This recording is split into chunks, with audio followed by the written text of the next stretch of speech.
Same time, a lot of people are new to video, and having the internet, you have the ability to, to put up things that are maybe not quite ready for the television.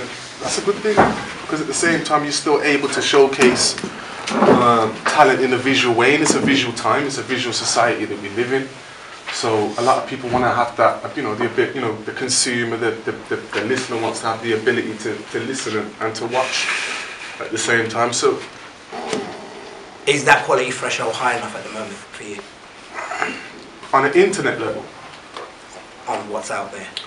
I think I was having a discussion with Pierre just before we came in, and it kind of went along the lines of a lot of people are getting into the video, and I think people are becoming a little bit used to watching a music video as such, and I think with that as well, a little bit of laziness can maybe come in with the producer, the director, or what have you, because it's so easy to get views or maybe some kind of recognition from a visual without having to necessarily put a lot of work involved into the project.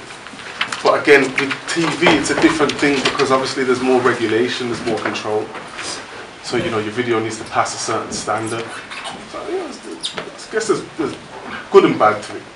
Yeah? So Kat, as somebody who obviously had to make those decisions on a daily basis at AKA, I'm supposing that you've had quite a few conversations which were, it's a good start, but... Interesting conversations, yeah. I mean, like, obviously, there is a lot of people out there making videos, and there's a lot of people out there that are making decent videos now. Like the guys are saying, it's, there's so many different platforms to put them out there, and I think the misconception is that if you get good views, like, it's automatically going to go on TV, and I think that a lot of people forget that what might be amazing like online just won't work at TV. Why? Right? Okay. For example, the Krypton Conan video that I plugged before, Bout Dirty, that video, it was so difficult. Like, when they gave it to me, like, obviously Krypton Conan, they get hundreds of thousands of views, like, people are all over them, people want to support them, and TV channels want to support them because they're doing well. But if you're given a video that doesn't meet a regulation, you just can't play it.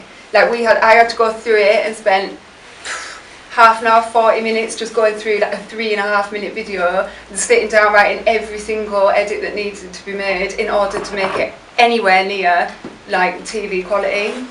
And even when it gets edited down that much, it looks rubbish on TV. Like, there's nothing left to it.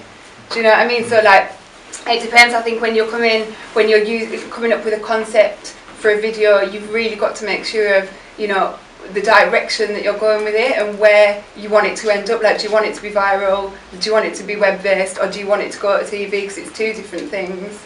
So are videos now becoming like music, making music kind of became maybe 10 years ago, where the access to technology became a lot easier, and everybody can kind of pick up a camera, a certain style of camera, and go, I'm going to be a director. That's changing the whole market right now. Yeah, £200-300. In a good way or bad way? Get into it. Do you know what? I say in a good way, in the sense of obviously it's bringing more people together, and they're learning a new skill, and they're being able to be independent and provide a service for themselves. You can look at it as a professional way, whereas because the market's changing so much, there's less need for someone to come and spend some money with me when they can do something that they think is okay. Like, for example, if it's going on the internet, okay, so whatever you do pretty much is going to be okay. Whereas 3-4 years ago, you would have come and spent some money. Now you can do it yourself with a camera that costs pretty much the same money that you was going to spend with me anyway. Yes. You see what I'm saying? But I mean, on a bigger level though, this is when, like, we have to kind of step our game up, or not even step our game up because we've been doing what we do, but letting them know there's a clear difference in the services that we provide. You see what I'm saying? So there needs to be that kind of clarity of what can be done and what is being done. But I mean, technology is changing the market. How many videos do you get submitted to you a day? I don't know, anything from like between 30 to 60. Like a day? Yeah, it's a lot. And the thing is, it's mad because people know the cost of everything now as well. So a lot of the times I'm sure when you're trying to explain to them, look, this is where the budget is, they'll be like, but I can go and get those lights myself. Yeah, it's costed this much, or you're trying to bump me, so... Yeah, there are some websites. There are some websites that actually charge to even watch the videos, right? Yeah. What is the cost of a video? How much is a video? Because I remember years ago when like big American videos where it took about sort of $500,000 or $1 million to do a video. What's the average cost of a video that would be for a UK artist? What, TV? For TV? Yeah. It really depends on the concept itself. Like if you want a fire truck and helicopters and buildings burning, obviously it's going to put your costs up. But and also the main thing is to begin with the equipment. You know, you could shoot a video on a webcam if the concept's right and it works well for the track, or you could use an Arri camera or a Red Cam film cameras. So it really depends on the concept and what out of that you want to use towards the track. So, you know, like I say, you could use a webcam if it suited the track, or you could use a film camera. So that's gonna, you know, change from a couple of £100 to probably a couple of grand. So it depends really. What's the best video you've done for the least amount of money? I've done hundreds of videos for free, so can't get cheaper than that. What about you, Jason? What, same question? Yeah. Obviously, internet videos are cheaper. Yeah. Everything's negotiable.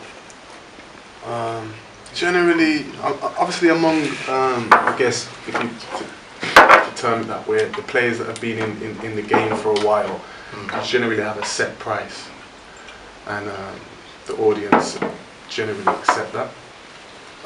For television, again, there's a whole different amount of variables coming into things. Generally, people are going to want a treatment, which is like a video plan. They're going to want X amount of locations that may well have to be paid for. So there's lots of things that can up a cost of a video. But I mean, in today's market, for a television video, you're paying anything between £1,000 and 10 grand, even 20. You can still manage 20, but whether or not an artist wants to pay that sort of money, isn't it?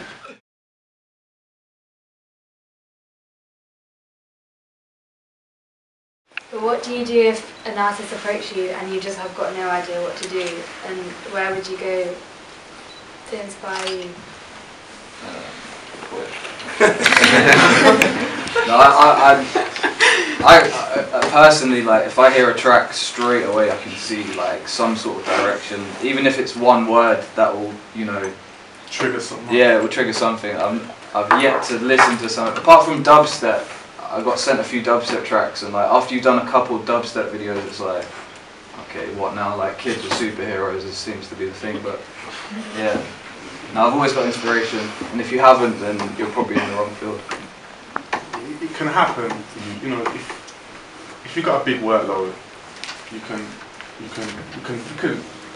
have a little difficulty with inspiration, and at the same time, if the record's just not up to scratch, I think that's a big part as well. So sometimes it's not even about inspiration in regards to ideas. It's inspiration in regards to getting motivated to work with that particular track. See what I'm saying? Because ideas can come all day. Like you can just listen to the lyrics without the track, and you'll be able to kind of create a visual. But if you ain't feeling that track, and you've got to put something creative to it, it's just hard, it becomes like a task now, if you see what I'm saying. That's why sometimes, as bad as it is, sometimes you've got to pick and choose what you can work with, and that's not because you want to be funny, but you want to make sure that you're doing a justice to the person that is potentially going to pay you some money.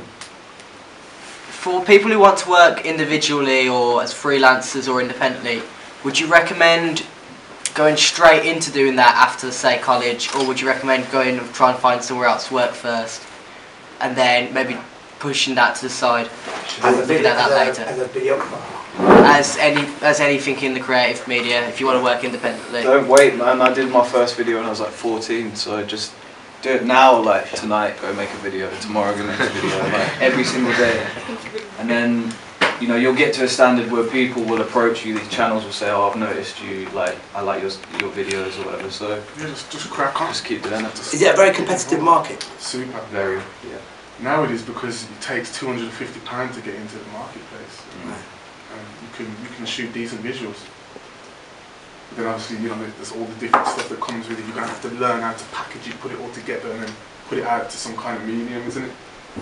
And I think as well, like with what you guys are saying about the whole, you know, like go out tonight, go and do your own, and just like once you've done it, like don't be scared to go and put it under the noses of like the channels and like Pierre and everybody else. Like even if they're going to say no, like if people keep seeing your name everywhere and like people keep seeing what you're doing and see your progression, they're more likely to take notice of you, like, you know, down the line. Yeah.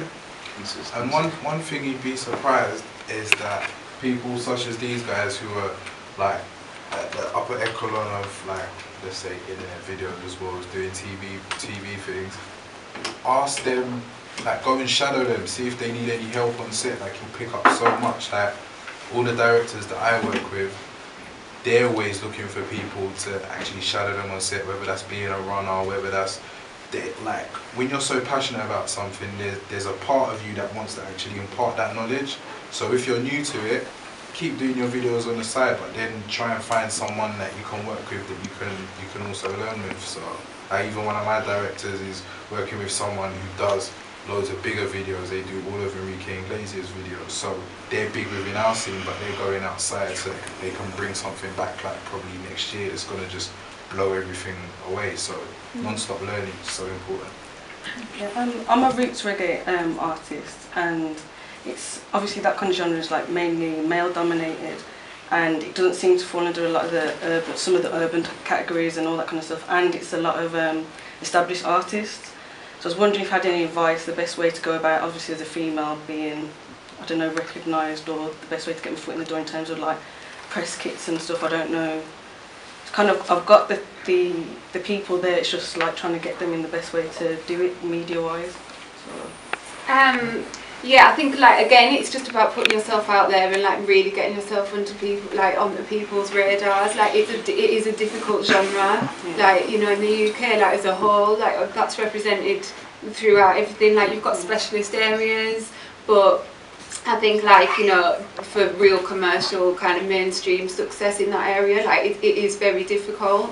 But I think you've got to start with kind of like, you've got to tap into the specialist areas first. Like, you know, I'd say things like collaborations, like, you know, kind of work with other, like, you know, possibly work with like different genres and stuff, and like mix it up a little bit in order to get yourself kind of through and seen like by kind of a wider range of people, and then obviously from there you can come into your own. Do you know what I mean? A lot of people kind of do that. Like even, I know, like completely different example in terms of genre, but your likes of, you know, feature artists like your Emily Sanders and people like that, they've literally started by coming through as, you know, a feature artist on other tracks, and then, you know, come into their own genre, and look how massive they are. Like it's not necessarily a genre that 3 years ago you'd be thinking, oh my god, everyone's going to be listening to, but you know, and self-belief, like